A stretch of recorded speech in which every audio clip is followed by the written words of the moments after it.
En el corazón de Medio Oriente, Israel da un paso decisivo y quizás el más arriesgado desde el inicio de esta guerra contra Hamás. Un plan aprobado por el Gabinete de Seguridad busca no solo derrotar al grupo terrorista, sino rediseñar el futuro de Gaza.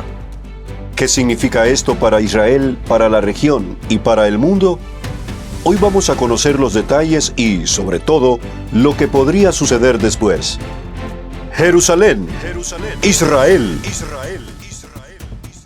La guerra entre Israel y Hamás se intensifica a medida que entra en vigor un nuevo plan para tomar el control de la Franja de Gaza.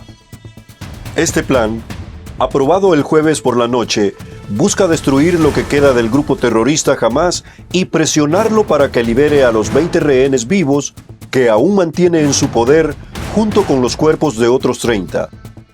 Las fuerzas de defensa de Israel han advertido que esta ofensiva podría poner en riesgo la vida de esos rehenes. Esto coloca al gobierno en una situación compleja: lograr sus objetivos militares, pero sin sacrificar a quienes siguen en cautiverio. Tras la aprobación del plan, el primer ministro Benjamín Netanyahu declaró a Fox News que el objetivo es el control total de la Franja de Gaza. Queremos liberarlos y liberar al pueblo de Gaza del terrible terror de Hamás, dijo Netanyahu. Este plan por etapas incluye desarme total de Hamás y otros grupos armados, devolución de todos los rehenes, desmilitarización completa de Gaza, establecimiento de un gobierno civil no vinculado ni a Hamás ni a la autoridad palestina. Netanyahu enfatizó que Israel no pretende gobernar Gaza a largo plazo. No queremos estar allí como órgano de gobierno. Queremos ceder el control a unas fuerzas armadas que no nos amenacen y que garanticen una buena vida a los gazatíes. Eso no es posible con Hamás. Según el primer ministro, Israel y Estados Unidos coinciden en que Gaza, después de Hamás, debe tener control civil, no israelí. En ese sentido, el presidente Donald Trump planea colaborar con Israel para abrir nuevos centros de distribución de alimentos. En eso estoy centrado. En cuanto al resto, no puedo decirlo. Eso dependerá de una gran medida de Israel, dijo el presidente. Mientras tanto, las calles de Israel también se mueven. Un grupo de manifestantes se encadenó a una valla frente a la oficina del primer ministro en protesta por el plan.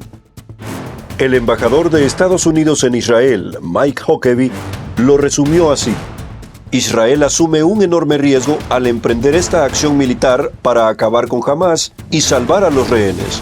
Pero, ¿qué otra opción les queda? Netanyahu, por su parte, cree que con una combinación de tácticas militares y presión internacional se podrá expulsar a todos los combatientes de Hamás, o al menos a la gran mayoría. No todos están de acuerdo. El embajador británico en Israel, Simon Walters, calificó el plan como un grave error. En el exterior, el antisemitismo da señales de incremento. En París, una oficina de la aerolínea israelí, El Al, fue vandalizada el jueves.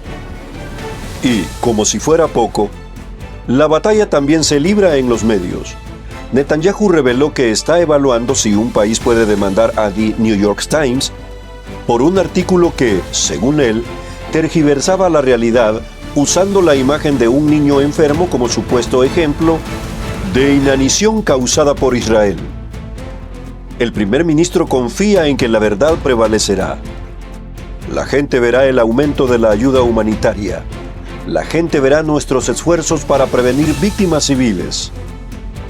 Ahora, ¿qué podría pasar si este plan se ejecuta con éxito? 1. Escenario militar. Si Israel logra desmantelar la infraestructura de Hamás y eliminar su cadena de mando, Gaza quedaría militarmente neutralizada por primera vez en décadas. Sin embargo, esto no garantiza paz duradera. Otros grupos radicales podrían intentar llenar el vacío, como la Yihad Islámica Palestina o facciones apoyadas por Irán. 2. Escenario político. Establecer un gobierno civil en Gaza que no sea Hamás ni la autoridad palestina será un reto monumental. Israel necesita aliados regionales, quizás Egipto, Jordania o incluso países del Golfo, para confrontar una administración provisional que mantenga el orden y la seguridad. 3. Escenario diplomático. El mundo observará cada paso. Si la operación militar se percibe como exitosa y limitada en daños civiles, Israel podría ganar respaldo internacional. Pero si se producen muchas víctimas inocentes, aumentará la presión y el aislamiento diplomático. 4. Escenario social. Para los gazatíes, podría ser la oportunidad de reconstruir su economía y su sociedad, siempre y cuando las nuevas autoridades no permitan el retorno del extremismo. 5. Escenario mediático. Los grandes medios seguirán siendo un campo de batalla. La narrativa que prevalezca, ya sea la liberación o la ocupación, influirá en la opinión pública global. Estamos ante un punto de inflexión histórico. Israel no solo está buscando ganar una guerra, está intentando rediseñar el mapa político y militar de Gaza. El costo podría ser alto, pero el fracaso aún más caro.